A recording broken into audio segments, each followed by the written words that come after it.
Serious Person Behind the Screen. World, Enough, and Time. Yeah, it was great, wasn't it? What else is there to say? It perfectly reintroduced the 10th Planet Cybermen for this generation. It did an awesome twist with the Master that was kind of predictable, but you know, let's roll with that. It used Bill really well and was just a really solid episode which I'll be returning to a lot in the future. Let's talk about the pre-titled sequence first. The Doctor regenerating. Now I think the Doctor regenerating at this point has lost all meaning because of what happened in Lie of the Land. And I think this pre-title sequence would have been a lot more powerful had we not seen that fake-out thing in Lie of the Land. But even so, seeing it with the long hair as well, something's gonna happen there. I do believe that is a scene from the Christmas special that has been put in here, and he's regenerating. It's really dawning on me now that we've only got like 2 episodes with Capaldi left, and those 4 years have gone quick, man. They really have. This episode actually was a bit extreme for 6:45, I thought. I mean, first, you have a massive hole through Bill's chest, which, you know, that reminded me of something at Deadpool. You know, in Deadpool, when he gets shot through the arm, and he looks through the arm, and he goes, shit, and he sees the guy coming through the hole in his arm and stuff, and it starts healing up. That reminded me of this, but with Bill, it was really horrific. The way it was burnt at the edge of her clothes as well, the skin was burning, and it was just like, it's looked painful, and you could just see, yeah, it was really, and the way she just dropped to the ground like a statue as well, it was really horrific actually. And this whole episode with the insane hospital and stuff, and the Cybermen going, pain, pain, pain, that was bad enough. When you have one going, kill me, die me, flipping hell, kids are going to be frightened, and that's good, but I feel like maybe you should have put this on at a later time slot, because I'm sorry BBC, you're going to get complaints. I can totally see the BBC getting complaints for this, and rightly so, to be honest. I mean, you sit a kid down 6:45, fun Doctor Who, kill me, that's gonna... You're gonna have some nightmares there. But whatever, we'll roll with it. It's very scary. The episode is incredibly scary. This is what makes the Mondas Cybermen creepy, is the fact that they are people under there that have just replaced themselves with cybernetic parts, and you have just the cloth faces and everything. And it's just constantly in agony, and that's what the inhibitors are for, is to, you know, get rid of the pain. Well, not get rid of the pain, but to stop them caring. They are constantly in agonising pain, and it was great. The best bit was at the window when Bill and Razor were outside, and they were walking back in, and so the camera just goes dun dun dun at the window, and there's just this one Cyberman with the mouth. And he's just staring. That messed me up, that did. I really enjoyed seeing the gradual change from this sort of cloth face patient to the full Mondas Cyberman, because it was sort of like, again, with that one with the mouth, and you saw sort of the eyes coming in, you have the one eye and the other eye there, and then obviously you saw the one with the hat on. You just got the gradual change, and then at the end we had the big reveal with the Cyberman coming out in all its glory, stomping, which annoyed me. That I can accept stomping on the Lumit design because, one, they're an alternate universe, so I think that design has liberty to do some stuff that sort of goes against Cybermen a little bit, since it's a parallel universe. And two, Gav pointed this out to me. He said, he said they're clunky and sort of fat, and they look heavy, so stomping sort of fits with their persona. Stomping with Mondas Cybermen doesn't really fit, because their whole shtick was that they were really... Do you think in the 10th Planet, when they killed the guy, do you think they were going up going... Because that guy could have run away. They just walked up to him and karate chopped his neck.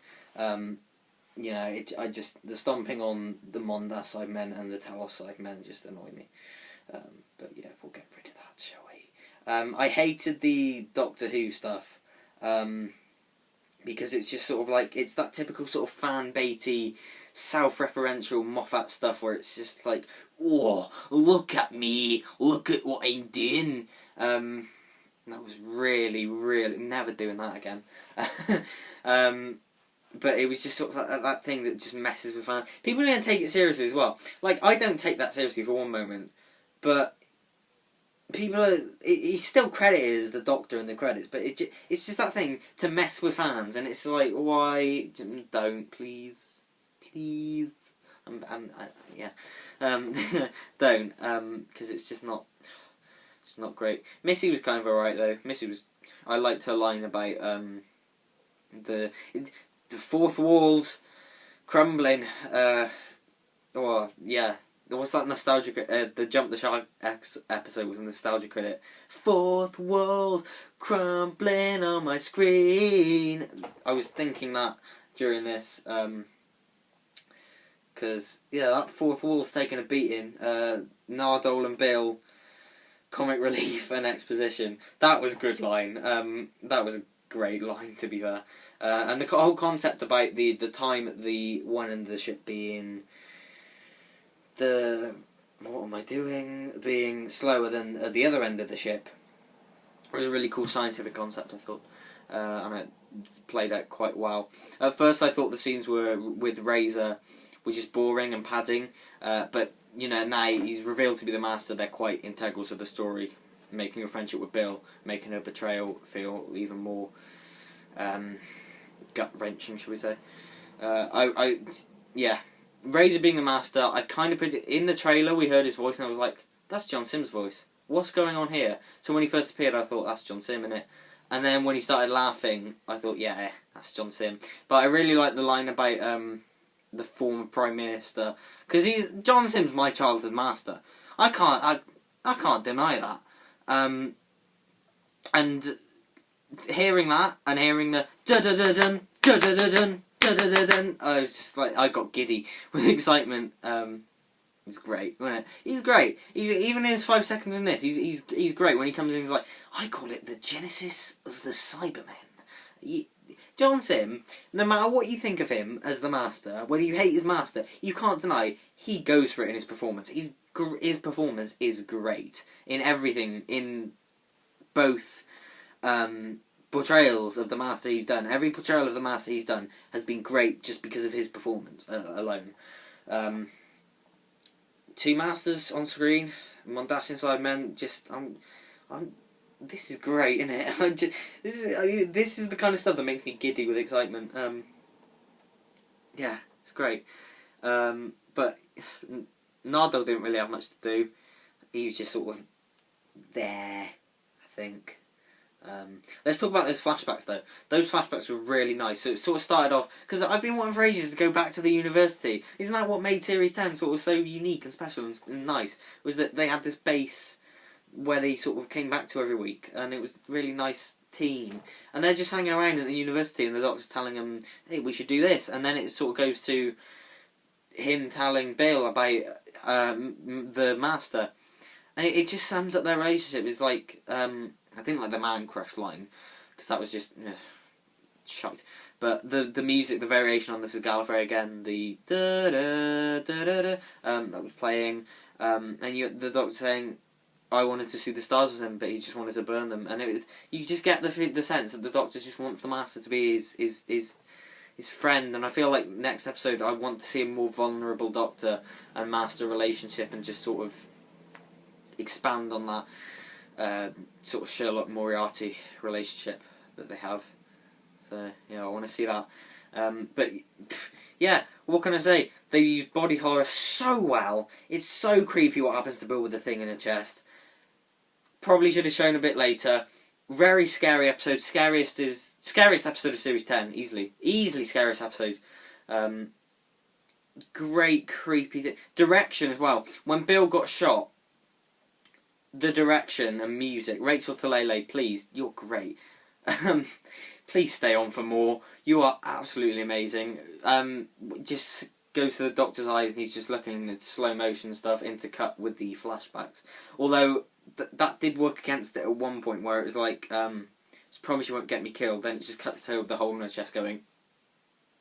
That was sort of that was ironic in a slightly unintentionally funny way. I'm sorry to say, yeah, but aside from that, the directing with the Doctor, the subversion of it, with the Doctor doing a speech, you think, oh, he's going to do a speech and everything's going to be fine, and George just shoots him just shoots Bill anyway, and it's like, okay, didn't see that coming, and it's that wonderful subversion of the Doctor's speech, and you think you know it so well, you think you know what's going to happen, but no. It's very good. Wait for me. And then Bill being the Cyberman at the end. Keep her dead! Keep her as a Cyberman, please! Because that's a really great ending for her. Tragic. And I care. Because I like Bill. And I have liked Bill in this series. And I've built up a connection to Bill. So please keep that as a death. Because it's tragic and nice and good. Although I didn't like seeing the face because it ruins the mystery of what's behind the Cyberman. But apart from that cliffhanger is amazing with her crying and stuff. Oh, it's so good. The Doctor, the ultimate sort of guilt trip for him when she's just like, I waited for you, and it's, oh my god, as soon as it says, I am Bill Potts, I was just like, oh shit, a brick. It is going down. Also, I'm happy they kept the voice. So, yeah, One Love and Time was really great. There was so many great aspects to it. Did sag a bit in the middle, but great episode, isn't it? I love it. Really excited for next week. God, I hope it's good. Please, come on. If it's not good, it'll be the third series in a row where episode 11's built up to it quite well, and episode 12 has ruined it. So please be good. Please. Take care now.